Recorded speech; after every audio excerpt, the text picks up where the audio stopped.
ಆ ವ್ಯಕ್ತಿ ಅದು ನಾನಲ್ಲ ಅಂತ ಪ್ರೂವ್ ಮಾಡಿ ಬರೋಷ್ಟೊತ್ತಿಗೆ ಏನೆಲ್ಲ ಡ್ಯಾಮೇಜ್ ಆಗಬೇಕು ಆಲ್ರೆಡಿ ಆಗೋಗಿರುತ್ತೆ. ಇವತ್ತಂಥ ಸೋಷಿಯಲ್ ಮೀಡಿಯಾದಲ್ಲಿ ಇದ್ದೀವಿ. ಆದರೆ ನಮ್ಮ ತಂದೆ ತಾಯಿ ನಮ್ಮನ್ನು ಬೆಳೆಸಿರೋ ರೀತಿ ಬೇರೆ. ನಾವು we are grown bulletproof. ನಾವು ಇಂಥದ್ನೆಲ್ಲ ನಾವು ಏನೇನೋ ಕಾಂಟ್ರವರ್ಸಿಗಳನ್ನು ನೋಡ್ಕೊಂಡು ಬಂದಿದ್ದೀವಿ. ಈಗ ಏನು ನಮಗೆ ಇದೆಲ್ಲ ಮಾಡೋದು ನಮಗೆ ಲೆಕ್ಕಕ್ಕೆ ಇಲ್ಲ. ಆದರೆ ಮಾಡಬಾರ್ದು. ಒಬ್ಬರನ್ನ ಬೆಳೆಸಿ. ನಮಗೆ ಭಾಳ ಸಂತೋಷ ಇದೆ. ನಾನು ಎಲ್ಲ ಮೀಡಿಯಾಗೂ ಹೇಳಿದ್ದೀನಿ, ಗಿಲ್ಲಿ ಅವರು ಮಾಡಿರುವಂಥ ಸಾಧನೆ ಬಗ್ಗೆ ಭಾಳ ಹೆಮ್ಮೆ ಇದೆ. ಆದರೆ ಗಿಲ್ಲಿ ಅವ್ರನ್ನ ಸಪೋರ್ಟ್ ಮಾಡೋರು ಅಥವಾ ಬೇರೆ ಯಾರೇ ಆಗಿರಲಿ, ನೀವು ನಿಮ್ಗೆ ಯಾರು ಪ್ರೀತಿಸ್ತೀರಿ ಸಪೋರ್ಟ್ ಮಾಡಿ. ಆದರೆ ನಿಮ್ಮ PR ಮಾಫಿಯಾನೋ ಅಥವಾ ಏನೋ ಇಂಥದ್ದು ಮಾಫಿಯಾ ಇನ್ನೊಬ್ಬರು ಬೆಳೆಯೋ ಮಕ್ಕಳಿಗೆ ಯಾಕೆ ಕೆಟ್ಟ ಪದಗಳನ್ನು ಬಳಸ್ತೀರಿ? ಅವ್ರ ಕತೆ ಬೇರೆಯೇ ಇರುತ್ತೆ, ಅವ್ರ ಮನೆ ತಂದೆ ತಾಯಿ ಕತೆ ಬೇರೆಯೇ ಇರುತ್ತೆ. ಅವ್ರಿಗೆ ಬಾಯಿಗೆ ಬರ್ತದೆ. ಆ್ಯಂಡ್ ಸ್ಪೆಷಲಿ ಬೇಜಾರಾಗ್ತಾ ಇರೋದು ಯೂತ್ಸ್ಗಳು. ನೀವು ಸಪೋರ್ಟ್ ಮಾಡ್ತೀರಾ, ಅವ್ರಿಗೆ ಜೈಕಾರ ಹಾಕ್ತೀರಾ, ಹಾಕಿ. ಇನ್ನೊಬ್ಬರಿಗೆ ಹೆಣ್ಮಕ್ಳಿಗೆಲ್ಲ ಬಾಯಿಗೆ ಬಂದಂಗೆ ಮಾತಾಡ್ತಿದ್ದಾರೆ. ಕಿಚ್ಚ ಸುದೀಪ್ ಅವ್ರಿಗೆ ಮಾತಾಡಿದ್ದಾರೆ, ಏನು ಅವ್ರು ಸರಿ ಇಲ್ಲ ಕೊಟ್ಟಿದ್ದು ಚಪ್ಪಾಳೆ. ಏನು ಗೊತ್ತು ಅವ್ರಿಗೆ ಕಿಚ್ಚ ಸುದೀಪ್ ಅವರ ಕಾಂಟ್ರಿಬ್ಯೂಷನ್ ಏನಿದೆ ಅಂತ ಗೊತ್ತಾ ಕರ್ನಾಟಕಕ್ಕೆ? ಅವ್ರು ಯಾವಾಗ ಅವರು ಬಂದಿದ್ದಾರೆ, ಒಂದು ಸಾಧಕರಾಗಿ ಯಾವಾಗ ಕಾಲಿಟ್ಟರು ಕಿಚ್ಚ ಸುದೀಪ್ ಅವರು, ಇವತ್ತು ಕಮೆಂಟ್ ಹಾಕಿರೋರು ಹುಟ್ಟೇ ಇರಲಿಲ್ಲ. ನಿಮ್ಮ ಕ್ರೈಸಿಸ್ ಎಷ್ಟು ಜನ ಯೋಚನೆ ಮಾಡ್ತಾರೆ? ಒಂದು ಬರೆಯೋದಕ್ಕಿಂತ ಮುಂಚೆ ಎಷ್ಟು ನ್ಯಾಚುರಲ್ ಕ್ರೈಸಿಸ್ ಆಯಿತು, ಕೋವಿಡ್ ಟೈಮಲ್ಲಿ ಎಷ್ಟು ಪ್ರಾಣಗಳು ಹೋಯಿತು, ಎಷ್ಟು ಜನ ಕಿಚ್ಚ ಸರ್ ಅಡಿಯಲ್ಲಿ ಎಷ್ಟು ಜನ ಓದ್ತಾ ಇದ್ದಾರೆ, ಎಷ್ಟು ಕ್ಯಾನ್ಸರ್ ಪೇಷಂಟ್ಗಳಿಗೆ ಟ್ರೀಟ್ಮೆಂಟ್ ಆಗಿದೆ, ಎಷ್ಟು ಸ್ಕೂಲ್ಸ್ NGOsಗಳಿಗೆ ಸಪೋರ್ಟ್ ಸಿಸ್ಟಮ್ ಹೋಗ್ತದೆ. ಯಾರಿಗಾದ್ರೂ ಗೊತ್ತಾ? ಹೆಂಗೆ ಕಮೆಂಟ್ ಹಾಕ್ತಾರೆ, ಯಾವುದ್ರ ಮೇಲೆ ಕಮೆಂಟ್ ಹಾಕ್ತಾರೆ? ಕಮೆಂಟ್ ಹಾಕೋಕ್ಕೆ ಮುಂಚೆ ಯಾರವರು 12 ವರ್ಷದಿಂದ ಕಟ್ಟಿರೋವಂಥ ಒಂದು ಎಂಪೈರ್ ಬಿಗ್ ಬಾಸ್. ಇವತ್ತಿನ TRP ಗೊತ್ತಾ? TRPದು ಬಾಕ್ಸ್ ಆಫೀಸೇ ಹೊಡೆದು ಚಿತ್ರಾನ್ನ ಆಗಿದೆ ಸೀಸನ್ 12ಗೆ. ಯಾರಿಂದ? ಎಷ್ಟು ಮಕ್ಕಳಿಗೆ ಫ್ಯೂಚರ್ ಕೊಟ್ಟಿದ್ದಾರೆ ಅವರು, ಸುದೀಪ್ ಸರ್ ಅವರು. ಎಷ್ಟು ಮಕ್ಕಳನ್ನ ಎಲ್ಲಿಂದ ಎಂಥ ಪ್ರತಿಭೆಗಳನ್ನು ತಂದು ಎಲ್ಲಿ ನಿಲ್ಲಿಸಿದೆ ಬಿಗ್ ಬಾಸ್ ಮತ್ತು ಕಲರ್ಸ್ ವಾಹಿನಿ. ಅವ್ರ ಬಗ್ಗೆ ಮಾತಾಡೋದಕ್ಕೆ ನಮಗೆ ಯೋಗ್ಯತೆ ಇದೆಯಾ?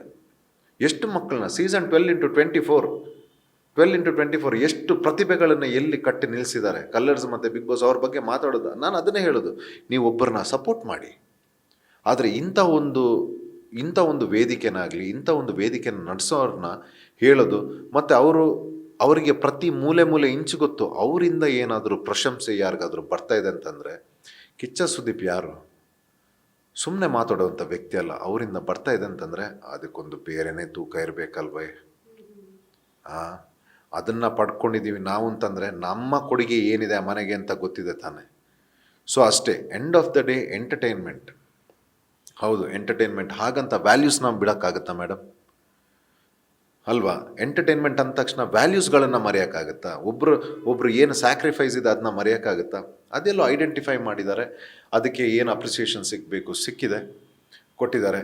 ಸೊ ಎಂಟರ್ಟೈನ್ಮೆಂಟ್ ಅಂತ ಬಂದಾಗ ಜನಗಳನ್ನು ತುಂಬ ಚೆನ್ನಾಗಿ ರಂಜಿಸಿದ್ದಾರೆ ಗಿಲ್ಲಿ ಅವರು ಮತ್ತು ರಕ್ಷಿತ್ ಅವರು ಅಥವಾ ಅಶ್ವಿನಿ ಅವರು, ಯಾರೇ ಆಗಿರಲಿ. ಎಲ್ಲ ನಾನು ಎಲ್ಲರೂ ಕನ್ಸಿಡರ್ ಮಾಡ್ತೀನಿ, ಎಲ್ಲರೂ ವಿನ್ನರೇ ಆ ಶೋದು. ಸೊ ಅದರಲ್ಲಿ ಒಬ್ರದ್ದು ಸ್ವಲ್ಪ ಕಡಿಮೆ ಜಾಸ್ತಿ, ಅದರಲ್ಲಿ ಗಿಲ್ಲಿ ಅವ್ರಿಗೆ ಒಳ್ಳೇದಾಗಲಿ. ನಾನು ಹೇಳೋದು, ನಾವೆಲ್ಲ ತಡ್ಕೊಳ್ತೀವಿ. ನಾವು ಏನೇನೋ ಕಾಂಟ್ರವರ್ಸಿನ ನೋಡ್ಕೊಂಡು ಬಂದಿರೋರು. ಜಯ ಮಹಾಕಾಲ್. ನನಗೆ ಅವರು ಒಬ್ಬರಿದ್ರೆ ಸಾಕು, ಐ ಕ್ಯಾನ್ ಫೇಸ್ ಎನಿಥಿಂಗ್. ನಾವು ಏನೇನೋ ನೋಡ್ಕೊಂಡು ಬಂದಿದ್ವಿ. ಬೇರೆ ಮಕ್ಕಳಿಗೆ ಅಷ್ಟು ತಾಕತ್ತಿರಲ್ಲ. ಸುಮ್ಮನೆ ಸೋಷಿಯಲ್ ಮೀಡಿಯಾ ಫೋನ್ ಇಷ್ಟು ಚಿಕ್ಕದಾಗಿದೆ ಅಂತ ಅಂದ್ಬಿಟ್ಟು ಬೆರಳಲ್ಲಿ ಟೈಪಿಂಗ್ ಸಿಗುತ್ತೆ ಅಂದ್ಬಿಟ್ಟು ಯಾರ್ದೋ ಪೇಜಲ್ಲಿ ಏನೇನೋ ಟೈಪ್ ಮಾಡೋದು, ಯಾವುದ್ಯಾವುದೋ ವೀಡಿಯೋ ಹಾಕೋದು, ಬಾಯಿಗೆ ಬಂದಿದ್ದ ಪದ ಅವ್ರನ್ನ ತೋರಿಸುತ್ತೆ ಅದು. ಆಮೇಲೆ ಇನ್ನೂ ಬೇಜಾರು ಏನು ಅಂತಂದರೆ, ಅವ್ರೇನೋ ಹೇಳೋದು, ನಾವು ಸುಮ್ಮನೆ ಇರ್ತೀವಿ. ನಮ್ಮವರು ಅವ್ರಿಗೊಂದು 100 ಜನ ಇನ್ನೊಬ್ರು ಎಂಟ್ರ್ ಆಗ್ತಾರೆ, ಅವ್ರಿಗೆ ಬೈತಾ ಇರ್ತಾರೆ. ಅದನ್ನ ನೋಡಿ ಇನ್ನೊಂದಷ್ಟು ಜನ ಬೈಯೋದು.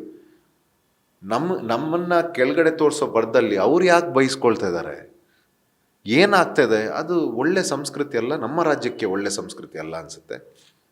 ಸೊ ಹಾಗಾಗಿ ಮುಂದಿನ ಪೀಳಿಗೆಗಳೇ ಹೀಗೆ ಆಗ್ತಾಯಿದೆ.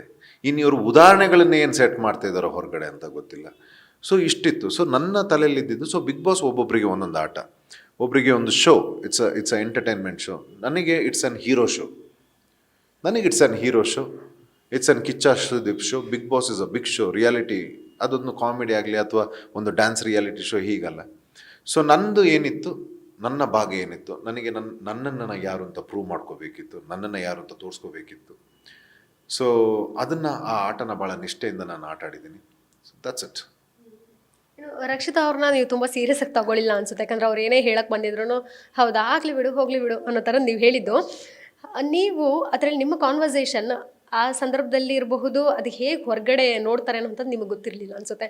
ತುಂಬ ಜನ ಎಂಜಾಯ್ ಮಾಡಿದ್ದಾರೆ ಅದನ್ನು, ಲೈಕ್ ಮೀಮ್ಸ್ ಆಗಿರಬಹುದು. ಈ ರೀತಿ ಇರಬೇಕು, ಸ್ಪೋರ್ಟಿವ್ ಆಗಿ ತೊಗೋಬೇಕು, ಪಾಸಿಟಿವ್ ಆಗಿ ಈ ರೀತಿ ಜಗಳಗಳು ಬಂದರೆ ಎದುರಿಸ್ತಾ ಹೋಗಬೇಕು ಅನ್ನೋಂಥದ್ದು ನಾವು ನೋಡಿದ್ದೀವಿ. ನನಗೆ ಮೊದಲು ಅವ್ರು ಬಂದು ಕೆಲವೆಲ್ಲ ರಿಯಾಕ್ಟ್ ಮಾಡ್ತಿದ್ದು ಮಾತಾಡ್ತಿದ್ದು ಬೇಜಾರಾಗ್ತಾಯಿತ್ತು. ಆಮೇಲೆ ನನಗೆ ಗೊತ್ತಾಯಿತು ಇದು ಶೋಗೋಸ್ಕರ ಮಾಡ್ತಾ ಇದ್ದಾರೋ ಅಥವಾ ಅವ್ರಿಗೆ ಸ್ವಲ್ಪ ಅರಿವು ಕಮ್ಮಿ ಇದೆ, ತಿಳುವಳಿಕೆ ಕಮ್ಮಿ ಇದೆ ಅಂತ ಅನಿಸುತ್ತೆ. ಮತ್ತೆ ನಾವು ರಿಯಾಕ್ಷನನ್ನು ಚೇಂಜ್ ಮಾಡಿದ್ವಿ. ಆ್ಯಕ್ಚುಲಿ ನೀವು ಅಂದ್ಕೊಳ್ಬೋದು, ನಾವು ಆ್ಯಕ್ಚುಲಿ ಅಲ್ಲಿ ನಡೆದಿದ್ದೆಲ್ಲ real, it is not scripted. ನಮ್ಮ ಜಗಳ ಆಗಲಿ ಅಥವಾ ನಮ್ಮ ರಿಯಾಕ್ಷನ್. ಆದರೆ ಜನಗಳು ಭಾಳ ಲಕ್ಕಿ ಈ ಸೀಸನ್ನ ನೋಡೋರು. ಅವ್ರಿಗೆ ಅದು ಒಂದು ದೊಡ್ಡ ಎಂಟರ್ಟೈನ್ಮೆಂಟ್ ಆಗಿ, ನನ್ನ ಸೀಕ್ರೆಟ್ ರೂಮ್ ಆಗಲಿ ಅಥವಾ ಬೈದಾಡಿದಾಗಲಿ ಹಾಗೆ ಬಂದಿದೆ.